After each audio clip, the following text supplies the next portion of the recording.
Vamos a hacer aquí las dos mano a mano para contarles todo lo que está ocurriendo en Castilla-La Mancha. Ya nos lo contaba nuestro compañero Pepe Torrecilla. En la provincia de Cuenca hubo ayer una decena de incendios. Parece que el motivo que se baraja en la mayoría de ellos fue esa tormenta eléctrica que hubo en la noche anterior. El fuego de Enguídanos se detectaba más o menos a las 2 de la tarde y estuvieron trabajando más o menos una veintena de medios y 70 efectivos. ¿Y quién ha estado allí para dar cuenta de todo lo que está ocurriendo? Pues nuestra compañera Verónica Fernández.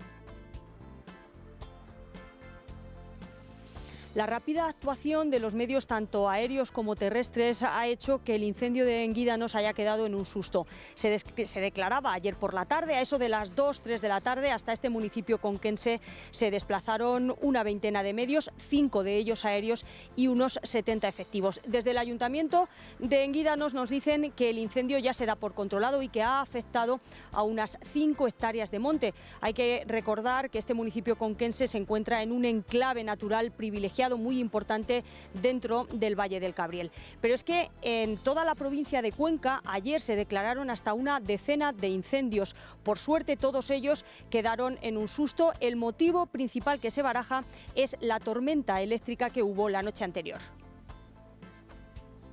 Muchísimas gracias, Verónica Fernández. A estas horas ese incendio está extinguido. Con lo cual estamos ante una buena noticia. Exacto. En cualquier caso, la noticia es reciente. Han sido prácticamente 24 horas de ese susto en el que han participado 70 efectivos. Lo que nos dicen ahora mismo es que se ha quedado un solo retén en esas tareas de vigilancia y de terminar de extinguir, pero totalmente controlado. Y también, como nos decía Vero, fueron más los incendios que se declararon ayer. Precisamente se apunta a esa tormenta seca y se sigue advirtiendo de que hoy miércoles Cuenca tiene todavía un índice de propagación potencial de incendios bastante alto, porque ha remitido la ola de calor, pero las condiciones climatológicas siguen siendo todavía muy complicadas para casos como este.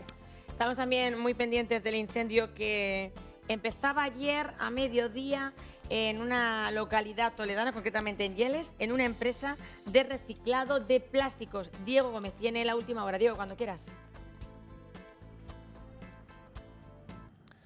¿Qué tal? Buenas tardes. Pues horas de trabajo por delante. Es la frase que nos dicen los bomberos del Consorcio Provincial de Toledo para referirse a la extinción de este incendio originado en esta nave de reciclaje de plásticos de Yeles. Un fuego originado sin causa aparente. Se está investigando en estos momentos mientras parte del personal trabajaba en su interior. De hecho, fueron los propios trabajadores los que intentaron extinguirlo en una primera instancia sin éxito. De ahí la llegada tanto de bomberos como Guardia Civil, Policía Local y miembros de Protección Civil. Se han restablecido, eso sí, las comunicaciones por carretera en esta vía que une Yeles con Esquivias, también por caminos y en la alta velocidad ferroviaria entre Madrid y Andalucía. Se llegaron a cancelar unos 10 trenes en la tarde de este martes, con el tráfico restringido y afectando a unos 1.500 pasajeros. Eso sí, tráfico ya restablecido en la línea de tren, aunque con retrasos, porque al pasar por este punto todavía tienen que aminorar la velocidad. Desde el Ayuntamiento de Yeles todavía se insiste a los vecinos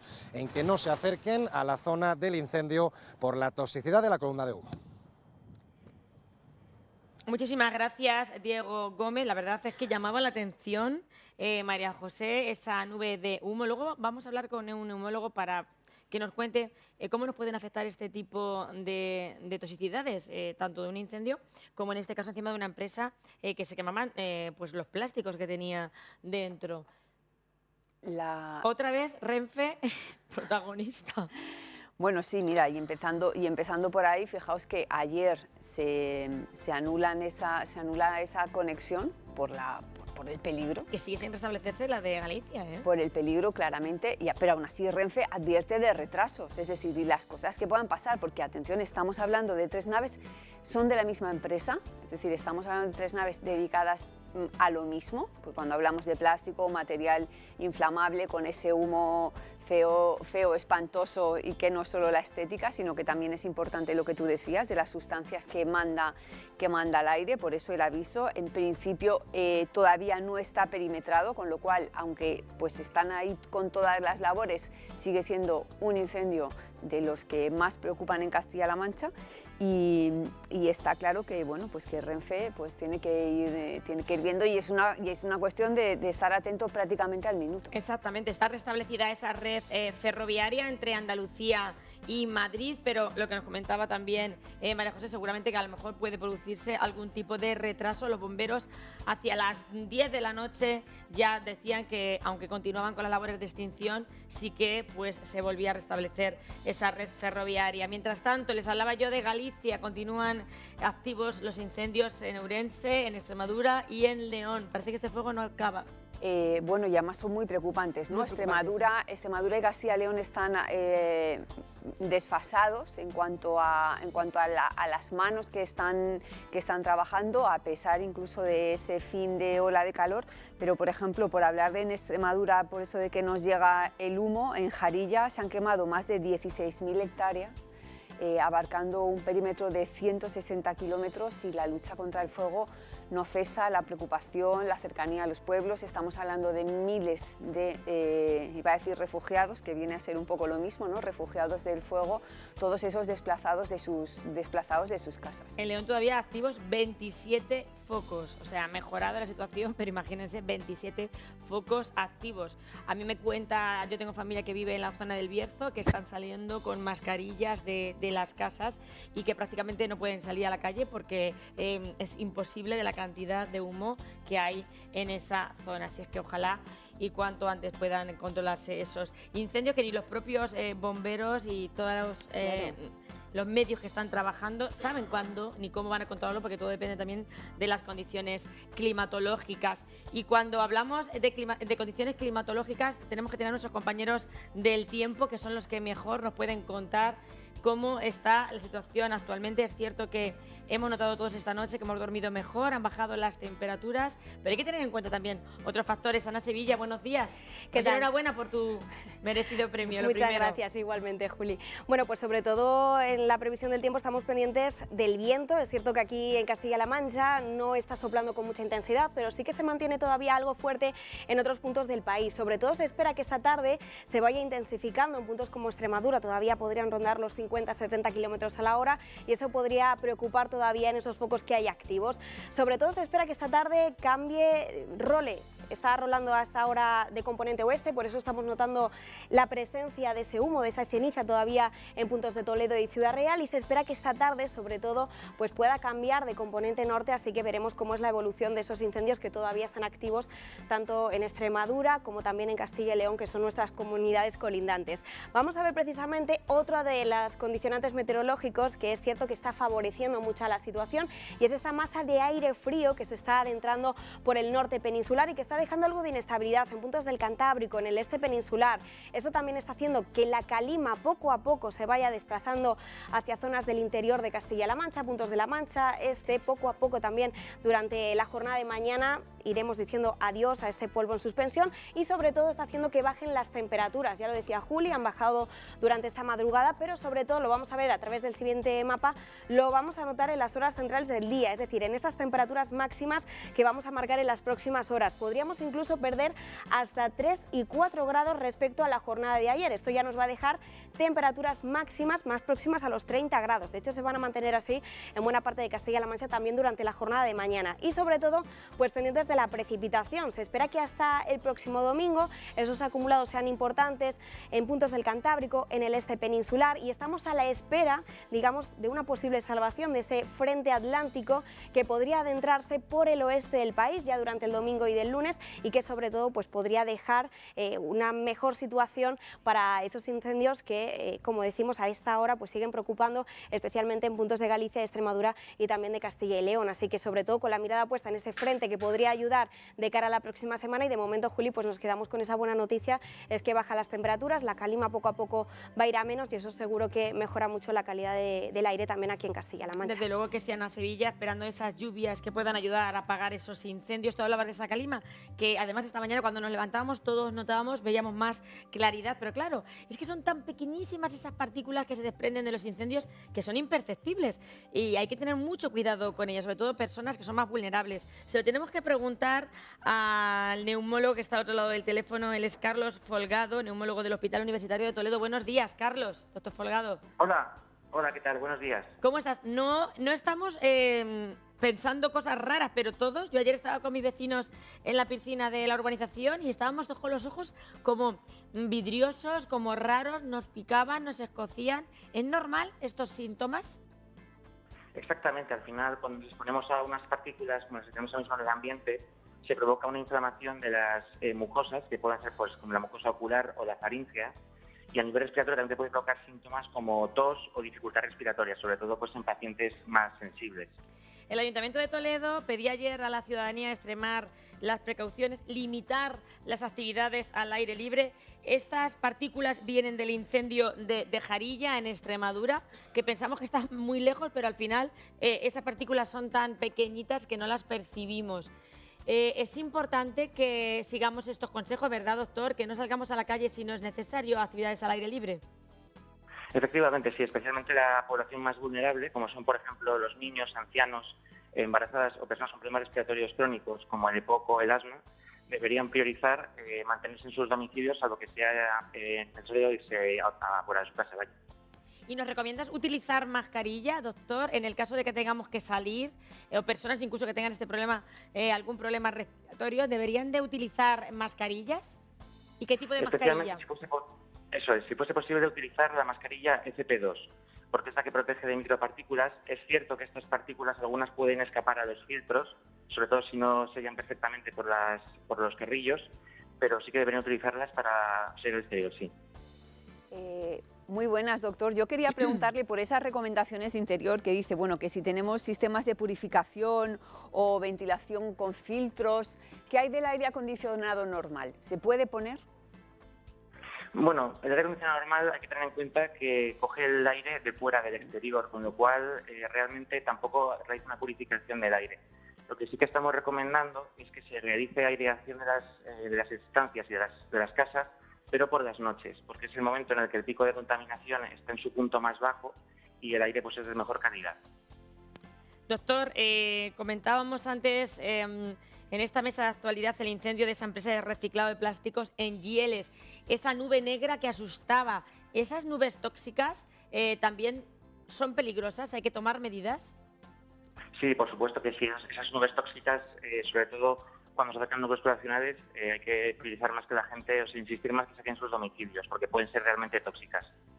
O sea, que lo que recomienda, sobre todo, incluso nos decía hoy una compañera que ella vive más cerca a la provincia de Talavera, dice, esta noche hemos bajado las temperaturas, pero no he podido dormir porque no podía abrir la ventana. O sea, que casi que mejor, aunque tengas calor, pues tener la ventana cerrada y no estar respirando esos humos tóxicos. Efectivamente, sí, es posible. Es cierto que hasta que no se produzca un cambio de las atmósferas, como sucede en los próximos días, como cuenta la compañera del tiempo, es necesario que se priorice el aislamiento de este tipo de partículas, sí. Pues doctor Folgado, neumólogo del Hospital Universitario de Toledo, muchísimas gracias por su consejo y gracias por atendernos. Gracias. Gracias, un abrazo. Un abrazo para usted, que tenga una buena mañana. Pues sí, es que además nosotros mismos nos notamos esos síntomas. Ojos rojos, te pican, incluso... y eso que no tienes ningún problema respiratorio. O sea, imagínense las personas que sí que tienen alguna dificultad respiratoria y menos las que tengan que necesitar oxígeno. Claro, bueno, por supuesto, pero es que para eso tenemos instituciones que miden la calidad del aire. El fuego emite al aire una serie de partículas que son altamente tóxicas, que pueden producir enfermedades. O sea, agravar, por supuesto, a quien ya las tiene, pero provocarlas en quien no las tiene. Y por eso, de alguna forma, es un grito de auxilio el que nos da el cuerpo. Con esos ojos llorosos, con esa sensación de asfixia, hay que seguir las recomendaciones, beber bastante agua, también muy importante, porque ayuda también a esa recuperación. Pero bueno, yo creo que incluso más allá de incendios lo hemos sentido todos cuando hay ese bochorno, esa calima en nuestra meseta y tienes esa sensación de que te ahogas. Es que no es solo una sensación, ¿no? Es decir, te está alertando tu cuerpo de que hay algo que no está bien, y efectivamente no está bien. Le llaman las partículas PM10, que son eso, partículas suspendidas que en el aire, que incluyen, bueno, pues de dióxido de azufre a dióxido de nitrógeno altamente tóxicas, porque estamos muy lejos de los incendios y entonces nos llegan solo en una forma muy reducida. Bueno, pues siempre tenemos que felicitar a nuestra Guardia Civil, la Comandancia de Guadalajara, una nueva operación que se llama Curume, pues ha detectado una banda criminal que se dedicaba a estafar empresas del sector de la logística. Ha ocurrido en la provincia de Toledo, Barcelona, Madrid y Guadalajara. Noemí Fraile. Sí, la investigación comenzó con 2 robos que se cometieron en 2 empresas logísticas de este polígono de Torija. El grupo criminal siempre actuaba de la misma manera. Con documentación y placas de matrícula falsas se hacían pasar por transportistas y así se hacían con mercancía de alto valor que se llevaban con absoluta normalidad.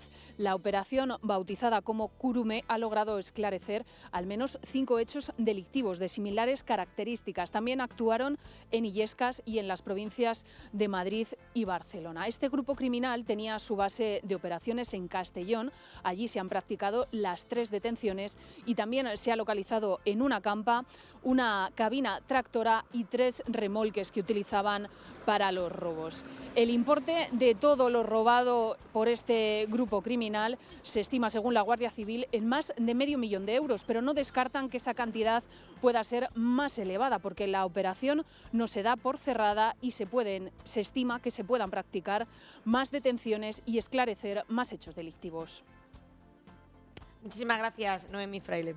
Pues esta era una red que operaba de una forma, podríamos decir, mixta, porque lo que utilizaban era el nombre de empresas de transporte reales, lo que daba esa confianza a quienes sí que les daban la mercancía, pero luego tenían pues eso, papeles falsos, matrículas falsas, y con toda esa logística pues lo que hacían era llegar a hacerse pasar por tu empresa de transportes de confianza, cargar el camión y esa mercancía jamás llegaba a su destino. Nos decía muy bien Noemí que lo que se calcula del material robado, estamos hablando de robos, esas mercancías sustraídas se valoran más de medio millón de euros, pero habrá que ver porque la investigación, fijaos, lleva prácticamente un año detrás de toda esta red, no se descarta que haya más y fijaos que ellos tenían 3 semirremolques, una cabeza tractora y esa cantidad infinita de documentación falsa con la que, vamos, trapichear es poco para lo que hacía esta gente. Pues enhorabuena, desde luego, desde aquí a la Guardia Civil. Bueno, que somos generosos los castellano-manchegos es algo, y aquí estoy con otra castellano-manchega de Albacete, es algo que sabemos todos, ¿verdad? Pero esta noticia hay que contarla y creo que, pues, una vez más, pone sobre la mesa la generosidad del mundo agrario, de nuestros agricultores y de nuestros ganaderos, que son siempre los que peor lo pasan y los que más tienden la mano. Le vamos a contar la historia de una finca de Rielves. Es una finca cuyo gerente es David del Castillo, que está al otro lado del teléfono y que ha decidido donar la paja que tiene, que seguramente que también le hará falta a él, para dar de comer al ganado que ha perdido pues todo, porque muchos ganaderos han perdido la comida de sus animales. David del Castillo, buenos días. Hola, buenos días. ¿Cómo estás? Muy bien. Aquí andamos, que venimos de trabajar ahora, de hacer unos poquitos paquetes de paja. Lo primero, darte las gracias, porque no es la primera vez que hacéis esto, además. No, ya es la segunda vez. Lo hicimos cuando el incendio de Ávila, para la zona de Burgondo, donamos paja para que comieran los animales. Ayer, precisamente, escuchando la radio, entrevistaban a una ganadera de 31 años del norte, en Galicia, y contaba la misma historia. Nos tenemos que unir todos los ganaderos porque al final es que los animales no tienen comida para comer. Y si no tienen comida se mueren, lógicamente. Está claro, y aquí hay que unirnos entre agricultores y ganaderos, que estamos en el mismo barco. Eso es. No podemos vivir unos sin los otros y hay que unirse, porque si no nos unimos nosotros y nos ayudamos entre nosotros, no nos va a ayudar nadie. Así es, y además, ahora que dicen los agricultores, he hecho algún reportaje que otro con agricultores de aquí de la tierra haciendo alpacas. Yo las llamo alpacas, en otros lados las llaman pacas. En mi zona de Cuenca se llaman alpacas. Es lo mismo. ¿Verdad? Y lo que cuesta, que hacer una alpaca, yo recuerdo a mis vecinos cuando decían, nos vamos a alpacar, hasta que tú consigues preparar esa alpaca, ahora todo se hace con máquinas, pero antiguamente, ¿verdad que sí? David, esas alpacas se hacían a mano, tú imagínate que era, recogían la paja después de segar y tela, y que todo eso te arda, y que todo eso se hace para que tus animales coman, o sea, el dolor que supone para ese ganadero y ese agricultor no hay palabras para describirlo. Vaya que sí. No, y es un gesto que a lo mejor lo vemos como un gesto pequeñito, pero el que lo recibe es un gesto muy grande para eso. Te noto en la voz emocionado, David, que Sí, ¿has visto a compañeros tuyos, ganaderos, que lo están pasando mal? sí los hay. Sí los hay que han perdido todo y todo. David, yo quería preguntarte, ¿cuáles animales son los que son más afectados? ¿A los que es más urgente hacerles llegar esa paja? Creo que más o menos podrían ser las vacas, las ovejas de campo y otra cosa también muy importante, que son animales también y no lo estamos teniendo en cuenta, es el tipo de ciervo, corzo, Totalmente. todo ese animal también. Y una última pregunta, David. El otro día hablábamos con un bombero y él nos decía cómo tenemos que actuar en el caso que veamos las llamas que se aproximan a nuestro domicilio. ¿Qué hace un ganadero cuando ve que las llamas se aproximan a su finca donde están sus animales? ¿Qué haces? Creo que no puede hacer nada. Creo que se queda engarrotado y no se puede hacer nada. Qué impotencia, María José? Tú imagínate ver que tus animales, que se queman literalmente, y a tus hijos los metes y dices, vámonos en la parte de arriba, nos metemos en casa. Pero esa es la realidad que se está viviendo en el campo y desde luego que nuestros ganaderos son los primeros afectados y nuestros agricultores por estos incendios. Estamos con vosotros y aquí tenéis siempre vuestra televisión pública para lo que necesitéis. David. Pues muchísimas gracias. Y enhorabuena. A vosotros por difundir este mensaje, a ver si puede llegar, pero que llegue de verdad a la gente que lo necesita. Pues gracias por no a la gente oportunista. Totalmente. David, gracias por ese gesto tan generoso. Gracias de corazón. A vosotros. Un abrazo enorme, Gracias. David. Pues esa es la realidad. Lo que yo te decía, que ellos si son ejemplo de algo es de generosidad absoluta. Sí. Agricultores y ganaderos de esta tierra. Además, o sea, seguro que a David, igual que la ayuda le han ayudado alguna vez, que sabemos cómo nuestros agricultores y ganaderos se ayudan entre ellos, es un gremio muy solidario en ese sentido. Y fijaos que él no solo ofrece la paja, sino que ofrece llevar la paja, ¿no? Es decir, Llevar la paja, transportarla, claro, porque es que tú imagínate qué ganas tiene o qué medios le han quedado a ese claro, ganadero es que el que se le haya quemado una explotación, se le haya quemado la granja, haya podido salvar a los animales como sea, y tampoco tiene el tiempo de venirse ahora y acercarse hasta Toledo para que o sea que ese es una ayuda completa. Bueno, seguramente que hoy, no sé si has visto las revistas, María José Fuente Álamo. No me ha dado tiempo aún, estoy esperando a que me contéis. Hay una portada que te va a dejar la cara, te va a cambiar de colorito. Y eso que tienes tu colorcillo ya de las vacaciones. Ay, que me lo Estate atenta. Que me lo María pone José bien Fuente en Álamo. maquillaje. Gracias A por ti. este rato juntas. Un placer.